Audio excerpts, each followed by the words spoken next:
जय गुरुदेव। Welcome to astrologymission.com। आज हम योगों की बात करेंगे।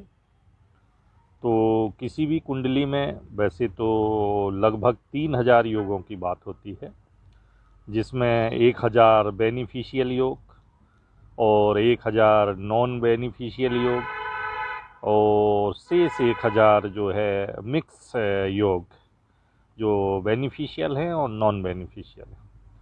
लेकिन इन योगों में जो सबसे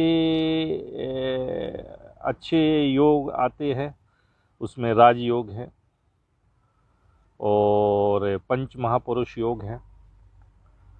तो ये मुख्य रूप से जो है पहले 66 हैं, जिसमें 28 राजयोग हैं, 8 खल योग हैं और 30 दैन योग हैं।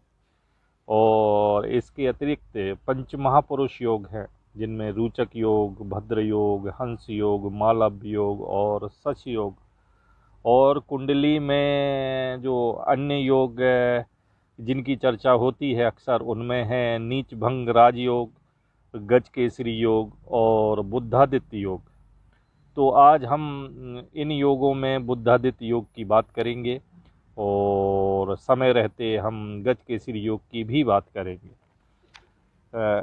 कहा गया है, एक प्रसिद्ध ज्योतिषी ने अपनी बुक्स के इंट्रोडक्शंस में लिखा है कि जैसे मंदिर में भोग का और हॉस्पिटल में रोग का, वैसे ही कुंडली में योग का बड़ा ही महत्व है।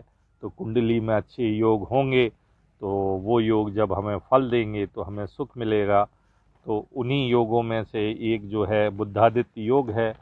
बुद्धादित्य योग किसी की भी कुंडली में जब बुध और सूर्य एक साथ होते हैं तो बुद्धादित्य योग का निर्माण होता है। और इन बुद्धादित्य योग में सूर्य और बुध इन्वॉल्व हैं। सूर्य जहाँ आत्मा है, सूर्य जहाँ हमारा पिता है, सूर्य हमारा सम्मान, पद और प्रतिष्ठा का स्वामी है, सूर्य सरकारी सेवा का स्वामी है और सूर्य उन्नति का स्वामी है।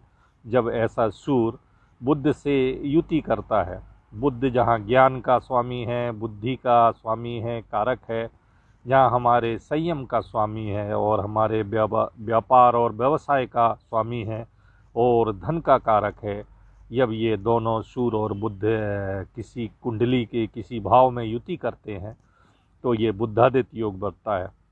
जिन व्यक्तियों की कुंडलियों में बुद्धादित्य योग बना है वो अपने ज्ञान और बुद्धि के दम पर दुनिया पर राज करते हैं।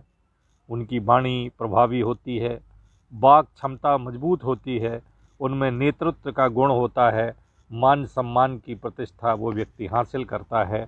अब हमको ये देखना है कि ये बुद्धादित्य योग किस राशि में बना है और किस लग्न में बना है, जिससे ये ज़्यादा प्रभावी हो।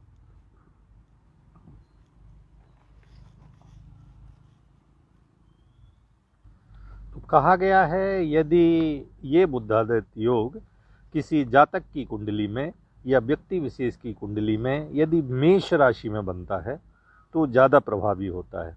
मेष राशि में क्यों प्रभावी होता है?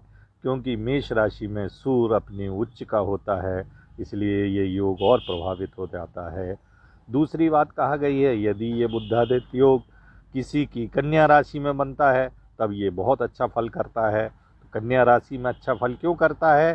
क्योंकि इसमें बुध अपनी उच्च राशि में स्थित होता है। बुध अपनी राशि में स्थित होकर जब सूर्य से योग करता है तो ये बुद्धादित्य योग बहुत ही प्रभावी होता है। और यदि मिथुन राशि में भी बुद्धादित्य योग बनता है तो ये बहुत प्रभावी होता है, क्योंकि मिथुन राशि भी बुध की अपनी राशि है। और कहाँ प्रभावी होता है? तो कहा गया है कि कुंडली के केंद्र में 1, 4, 7 और 10वें भाव में यदि ये योग बनता है तो बहुत ही प्रभावी योग होता है। लेकिन इन केंद्रों में भी जब चौथे भाव में और 10वें भाव में ये योग बनता है तो अति से बहुत बहुत बहुत प्रभावी होता है। और त्रिकोण में भी, मतलब कुंडली के पंचम भाव में और नवम भाव में जब ये योग बनता है वहाँ भी ये अच्छा फल करता है, क्योंकि वहाँ व्यक्ति को ये बुद्धि और विश्लेषणात्मक क्षमता प्रदान करता है, वाक में कुशलता प्रदान करता है, नेतृत्व की क्षमता देता है, मान सम्मान प्रतिष्ठा की ये प्राप्ति कराता है। तो त्रिकोण में बना योग भी अच्छा फल देता है।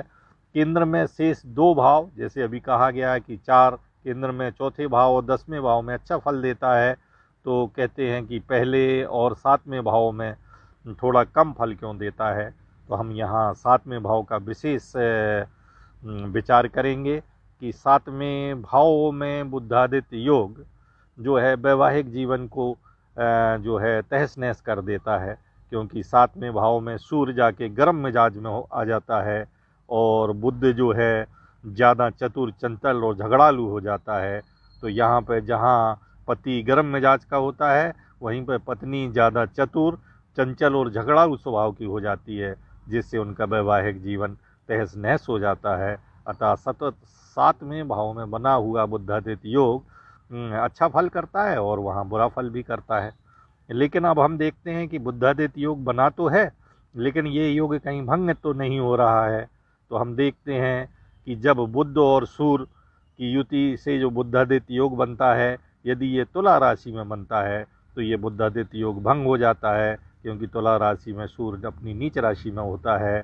इसी तरह जब ये बुद्धादित्य योग मीन राशि में बनता है, यहाँ पर भी ये योग भंग हो जाता है कि यहाँ पर क्योंकि बुध अपनी नीच राशि में होता है। इसके अलावा सूर्य और बुध की युति के साथ यदि कोई अन्य ग्रह जुड़ जाता है तो भी ये योग भंग हो जाता है। इसी प्रकार सूर्य और बुध की युति में यदि बुध वक्री हो जाता है तो भी ये योग भंग हो जाता है। और इसी प्रकार यदि सूर्य और बुध की युति 6वें, 8वें और 12वें भाव में कुंडली में होती है, अर्थात त्रिक भावों में जब ये योग बनता है तो ये योग नष्ट हो जाता है। और अंत में जब ये सूर्य और बुध की युति जहाँ कहीं भी बने और उस पर शनि की तीसरी और दसम पूर्ण दृष्टि होती है, तब भी ये योग भंग हो जाता है। इस प्रकार हम देखते हैं कि बुद्धादित्य योग कुंडली में सूर्य और बुध की युति से बनता है, किन किन भावों में और किन किन राशियों में ये श्रेष्ठ फल देता है और किन किन राशि और भावों में ये फल नहीं करता है, अर्थात ये योग भंग हो जाता है। बुद्धादित्य योग अक्सर जो है कुंडलियों में पाया जाता है, क्योंकि सूर्य, बुध और शुक्र लगभग ये आसपास की राशियों में ही रहते हैं, अर्थात अक्सर ये योग बन जाता है।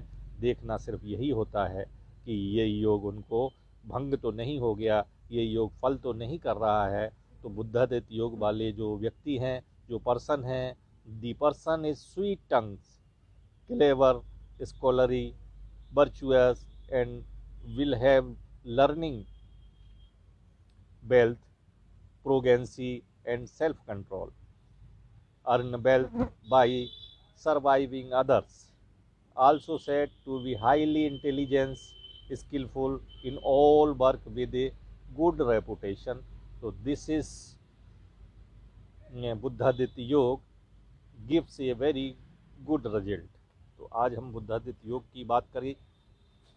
नमस्कार।